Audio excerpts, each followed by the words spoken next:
Buenas, mi nombre es Jaylin Calderón Porras, soy interna universitaria de la Universidad Autónoma de Centroamérica y hoy les voy a hablar sobre trombocitopenia inmunitaria.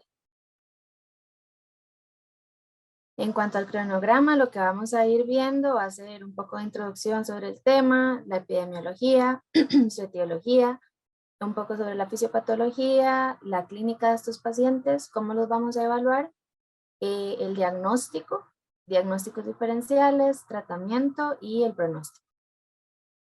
Entonces, en cuanto a terminología, la PTI, normalmente nosotros nos referimos como púrpura idiopática trombocitopénica, pero bueno, desde el 2009, el International Work Group, por petición de la Asociación Europea Hematológica, hicieron un cambio en el término y lo que hicieron fue cambiarle el idiopática por inmune para enfatizar un poco más en el mecanismo y la palabra de púrpura la eliminaron por completo porque la mayoría de los pacientes, casi ninguno presenta estos síntomas. Entonces, se dejó así con el acrónimo de PTI para que se siguieran buscando, en las búsquedas bibliográficas sea más fácil encontrar el término, pero ahora significa Immune Thrombocytopenia.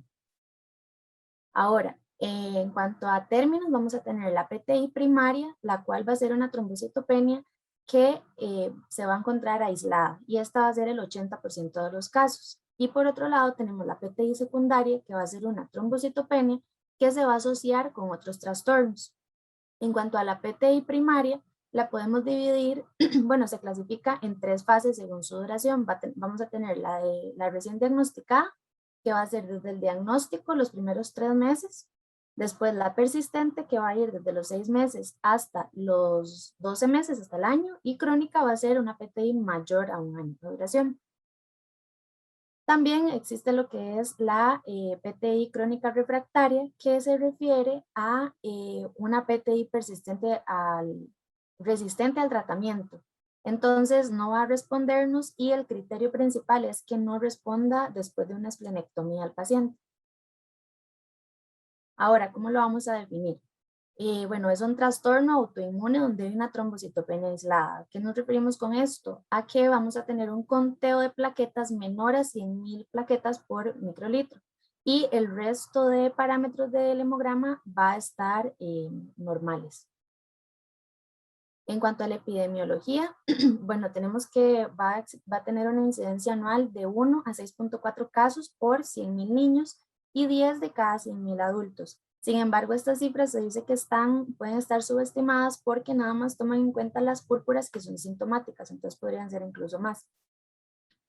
Luego tenemos que se puede presentar a cualquier edad, sin embargo hay un pico de incidencia entre los 2 a los 5 años y otro pico mucho menor en la adolescencia. En cuanto a la infancia, va a haber un ligero predominio de niños sobre niñas, en una relación de 1.2 a 1, pero esta va a ser mayor en lactantes. En niños lactantes hay mayor predominio.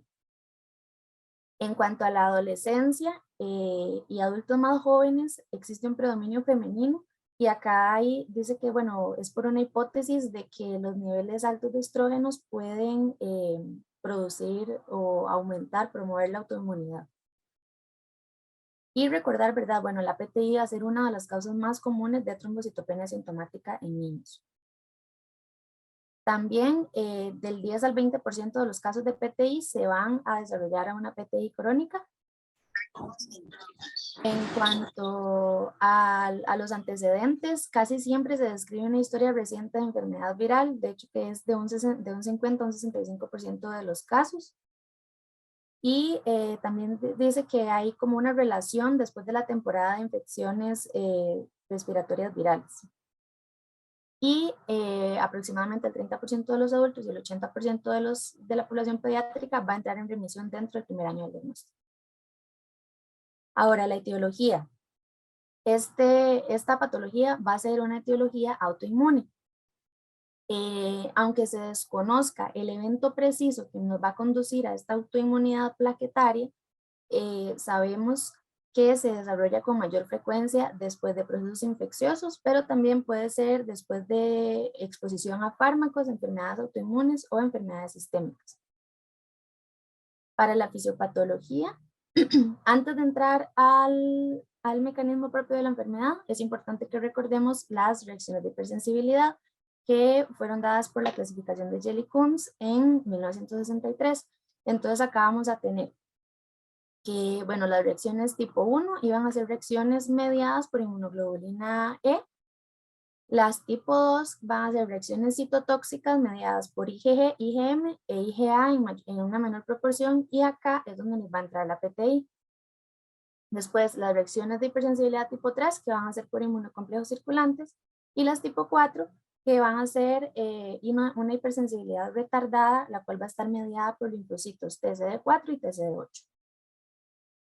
Ahora, el mecanismo va, como ya lo vimos, es citotoxicidad, pero bueno, va a estar caracterizado por dos otros mecanismos, que va a ser ya sea un aumento de la destrucción de las plaquetas o una producción deficiente de estas plaquetas. Y va a estar mediada por autoanticuerpos, que va a ser IgG principalmente, o células T citotóxicas. Ok, entonces, si empezamos por la parte de la destrucción plaquetaria, vamos a tener que lo que va a ocurrir es una pérdida de la autotolerancia, la cual va a estar mediada por la IgG. Entonces, si tenemos una plaqueta, recordamos que, bueno, estas como coronitas que están acá, va a ser los complejos de glucoproteínas, los cuales va a tener principalmente el 2B, 2A y también tiene esos otros de ahí, ¿verdad? Entonces, si ponemos esta plaqueta, también tenemos el anticuerpo que va a ser el IgG. El IgG iba a tener la porción de unión a la antiglobulina, al antígeno, y la porción FC que va a ser la fijadora del complemento, fijadora celular. Entonces, ¿qué es lo que va a pasar? Este IgG va a ir y me va a atacar a las plaquetas, se va a unir a los antígenos de superficie de la plaqueta y me va a ocasionar una opsonización y un aclaramiento en el retículo del sistema, en el sistema reticular endotelial. Esto puede ser variado por tres mecanismos. Entonces, puede ser que la porción fijadora del complemento del IgG se vaya a los receptores C-gamma de los macrófagos esplénicos y entonces estos realizan una fagocitosis esplénica. También puede ser que active el complemento o una citólisis directa por las células T.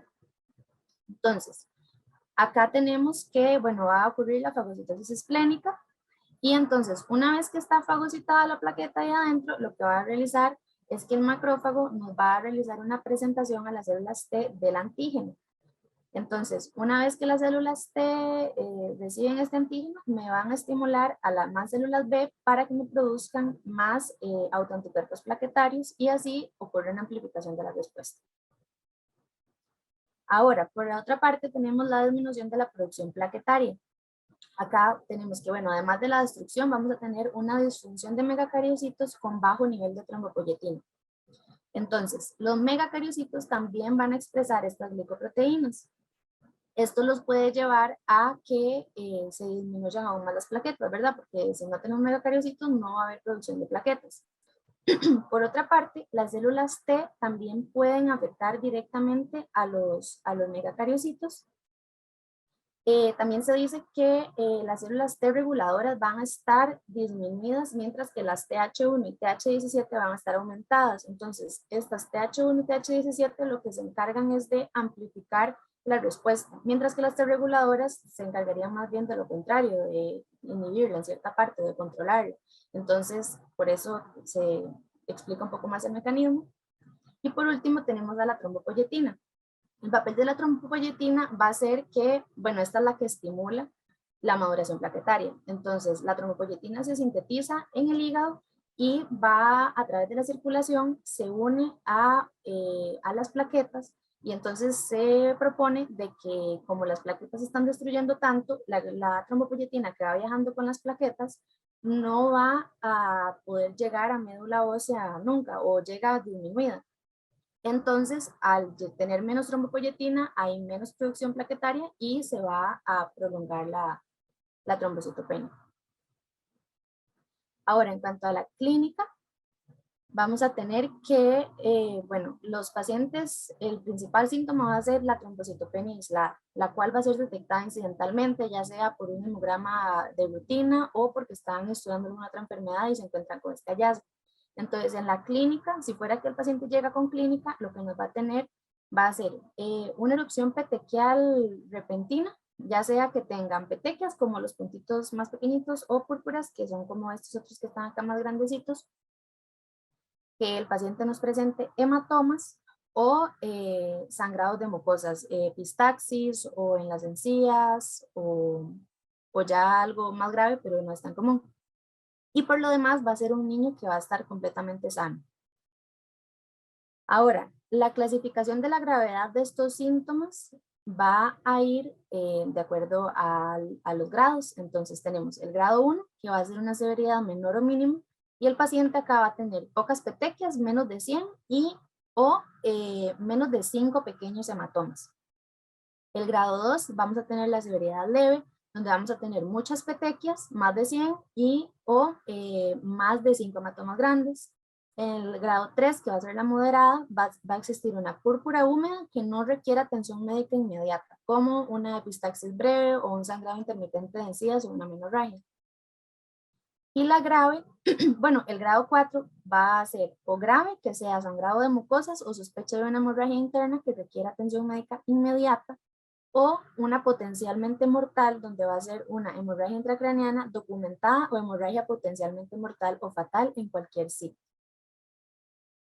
Ahora, ¿qué características clínicas tenemos que ver en estos pacientes? En cuanto a su historia clínica y el examen físico, vamos a tener que, bueno, es importante descartar síntomas sistémicos, como cuáles: el paciente ha presentado fiebre, pérdida de peso, dolor de huesos, dolor de articulaciones, cefaleas. Buscar a ver el antecedente de enfermedad en este paciente previo o también vacunación. Virus identificados, si el paciente, bueno, hay virus que se sabe que son activadores, digamos, o que estimulan la trombocitopenia, y entonces es importante estudiar si el paciente ha tenido alguno de estos.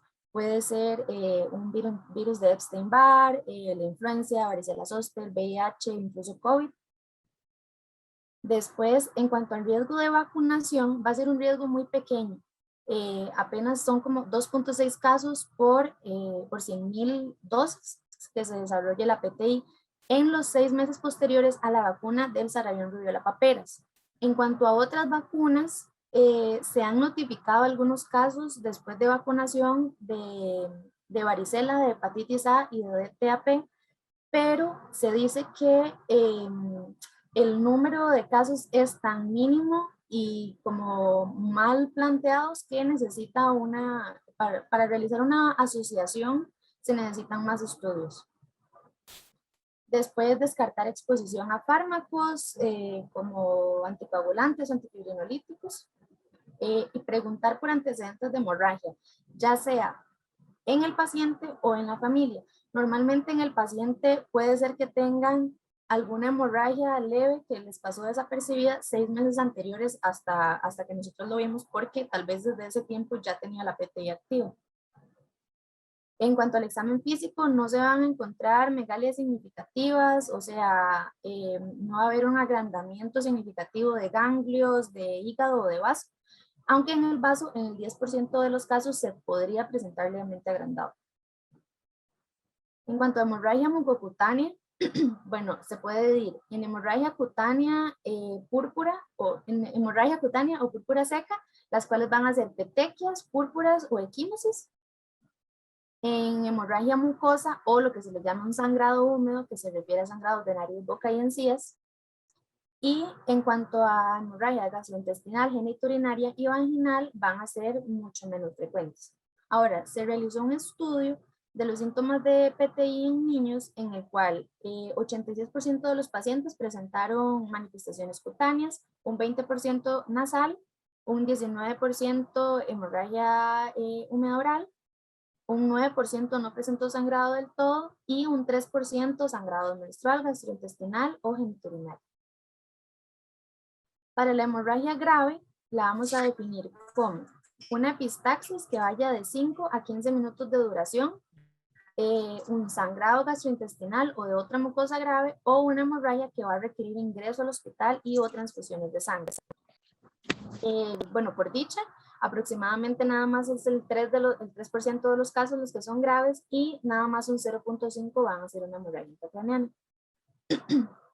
¿Qué factores de riesgo elevado va a tener este paciente para desarrollar una hemorragia grave? Entonces, que tenga una trombocitopenia grave, que sean de 10.000 a 20.000 por microlitro. Este número varía de acuerdo a la literatura. También que tengan un antecedente de púrpura húmeda, que tengan un trauma previo, más que todo en la cabeza, o que hayan tenido exposición a fármacos. Ahora, en cuanto a la hemorragia intracraneana, los síntomas, acá es importante cuando ya tenemos el diagnóstico del paciente, decirle sobre estos síntomas y decirle que cuando los presente, que se presente él inmediatamente en el hospital porque necesita atención urgente. Entonces, si el paciente llega a tener dolor de cabeza, vómitos persistentes, un estado mental alterado, convulsiones, hallazgos neurológicos focales, traumatismo craneoencefálico reciente, entonces se le dice, ¿verdad?, que vaya y que busque tratamiento urgente. Para la evaluación de este paciente tenemos la evaluación primaria, que van a ser las pruebas de laboratorio que vamos a mandar al principio. Entonces, hay que mandarle a este paciente un hemograma completo con recuento de plaquetas, diferencial de glóbulos blancos e índices de glóbulos rojos, un recuento de reticulocitos, un examen de frotis de sangre periférica, el cual tiene que ser examinado por una persona experta, medir el nivel de IgGs al momento del diagnóstico. No cambia en nada, digamos, como el manejo en sí, sino que se dice que es bueno tener un nivel al inicio de la enfermedad por aquello de que vaya a ser crónica. Entonces se pueden descartar alguna causa de trombocitopenia subyacente, y también hay que mandarle el tipo de sangre de este paciente y una prueba de antiglobulina directa o DAT, que es lo que normalmente conocemos como la prueba de Coombs. Ahora, en cuanto a evaluación complementaria, cuando exista alguna alteración de los exámenes de la evaluación primaria, entonces tenemos que descartar otras posibles causas de trombocitopenia. Entonces, ¿qué pruebas vamos a mandar? Un subconjunto de linfocitos, pruebas de coagulación, pruebas de función renal, hepática, tiroidea, de perfil óseo, inmunoglobulinas, el antígeno para Helicobacter pylori, anticuerpos antifosfolípidos y antinucleares, anticuerpos anticardiolipina, una prueba de embarazo, pruebas virales como VIH, virus de hepatitis C o B, y un ultrasonido de abdomen para descartar las megalias. Ahora, el examen de médula ósea es algo que casi nunca se va a hacer, ¿ok? No se requiere de forma rutinaria en una presentación típica, pero en caso de que fuera típica, entonces las únicas 3 indicaciones para realizarla va a ser que tenga características clínicas o de laboratorio atípicas, que tenga una respuesta insuficiente o nula al tratamiento, y que existan nuevos hallazgos que durante el seguimiento que no sean compatibles con la PTI. También importante, ¿verdad?, recalcar que a la hora de que vamos a mandar este examen, valorar si los hallazgos de la prueba me van a alterar el manejo o no, porque si no, no vale la pena someter al paciente a un procedimiento de estos, si no va a cambiar en nada el manejo. Y también antes era indicación realizar este examen cuando se iba a tratar con glucocorticoides, pero ahora ya no se considera una indicación si el niño cuenta con características típicas de TPI.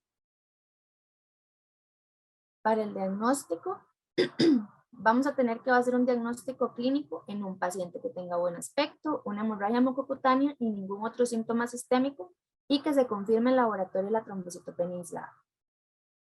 Es importante saber que este es un diagnóstico de exclusión, por lo cual antes de esto tal vez tengan que descartarse otras causas de la trombocitopenia. Y tenemos criterios para establecer el diagnóstico, los cuales van a ser un recuento de plaquetas menor a 100.000 por microlitro, que en un niño que por lo demás el hemograma esté completamente normal, que no presente anomalías en el frotis de la sangre y que la DAT esté negativa. y aparte que no presente hallazgos en la anamnesis o el examen físico que sugieran alguna otra causa de trombocitopenia. También vamos a poder establecer el diagnóstico si existe una respuesta inequívoca a tratamientos específicos de la ITP. El diagnóstico diferencial son muchos, principalmente leucemia, infección activa, anemia hemolítica autoinmune, enfermedades autoinmunes, síndromes de inmunodeficiencia, exposición a fármacos, síndromes de insuficiencia de la médula ósea, síndrome urémico hemolítico o púrpura trombocitopénica trombótica, coagulación intravascular diseminada o trastornos hereditarios de la trombocitopenia. Para el tratamiento vamos a tener medidas generales. Permiso. Algunas medidas generales de este tratamiento van a ser restricción de actividades, como cuáles hay que decirle al paciente que se limite tal vez un poco a la hora de sus actividades si es que conllevan algún riesgo de hemorragia o de alguna lesión de trauma. Entonces, como en los juegos, o decirle que si el niño practica karate, taekwondo, o incluso si juega fútbol, que evite darle con la cabeza a la bola para evitar sus lesiones. También monitorear a este paciente, tiene que llevar un monitoreo continuo de los síntomas y el recuento de plaquetas.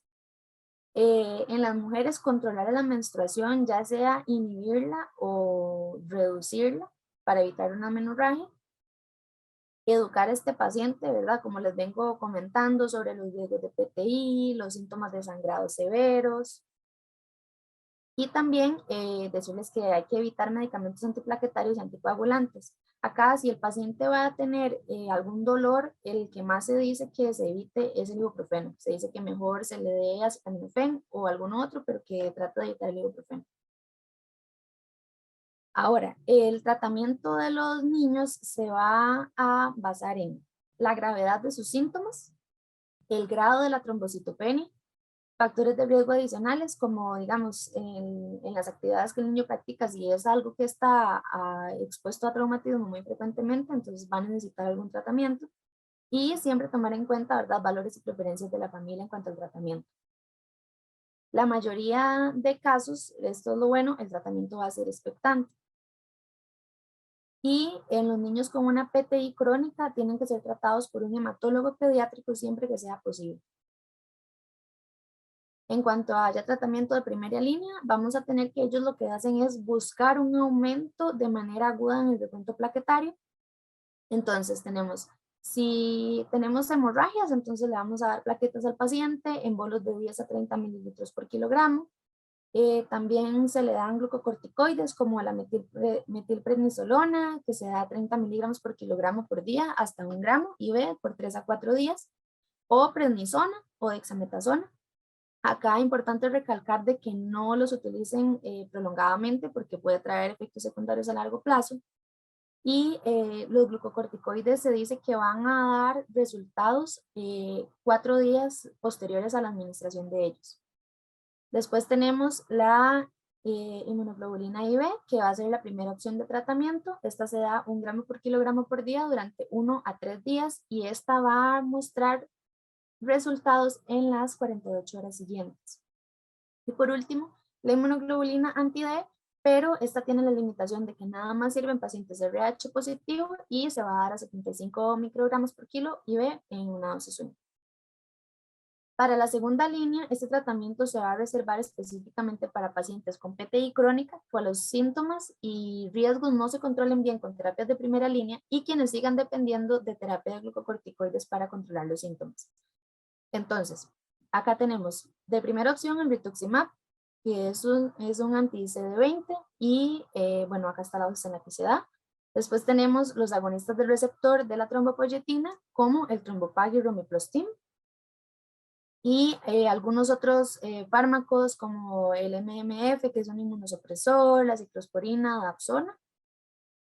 También antes se realizaba esplenectomía porque elimina el secuestro esplénico, pero nada más se reserva para casos muy graves donde no estén respondiendo a ningún tratamiento. Y también pensar en tratamientos complementarios, como la progesterona en casos de sangrado de las de las niñas, antifibrinolíticos para epistaxis, y es importante detectar sangrados en los pacientes en los cuales puedan tener alguna deficiencia de hierro y suplementárselos. Para el pronóstico, vamos a tener que, bueno, la remisión espontánea, permiso. La remisión espontánea va a ocurrir en un 80% de los pacientes en 8 semanas. Y si no, se dice que recuperan dentro de 3 a 6 meses posteriores con o sin tratamiento, en la mayoría, ¿verdad?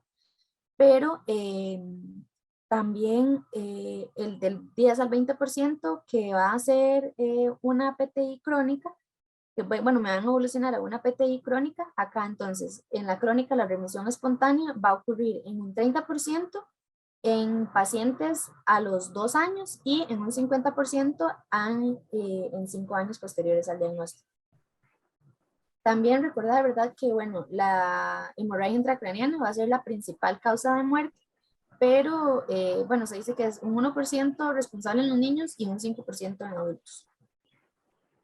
Para ir terminando, tenemos el algoritmo de manejo. Entonces, lo que vamos a tener es un paciente con una PTI de diagnóstico reciente. Vamos a poder tener 3 escenarios: que tenga un sangrado activo y menos de 30.000 plaquetas, donde le vamos a administrar la inmunoglobulina IB y se realiza un control a las 24 horas. Entonces, si tiene sangrado activo todavía, puede presentar sangrado activo, entonces este se desaparece o persiste. Si desaparece, realizamos un control a las 72 horas posteriores y tenemos 2 opciones. Si hay más de 20.000, pero ya no hay sangrado activo, vamos a dejar ese paciente en observación. Si hay más de 20.000 y hay un sangrado activo, o si el sangrado activo persiste, se le va a administrar prednisona y o la segunda dosis de la IgE. Si esta persiste refractaria, le podemos administrar la inmunoglobulina anti-D o un bolus de corticoides, y si aún persiste refractaria asintomática, se remite a un centro especializado. Ahora, también podemos tener un sangrado mucocutáneo o menos de 10.000 plaquetas o factores de riesgo. Entonces acá lo que le damos al paciente va a ser prednisona y hacemos un control a las 72 horas.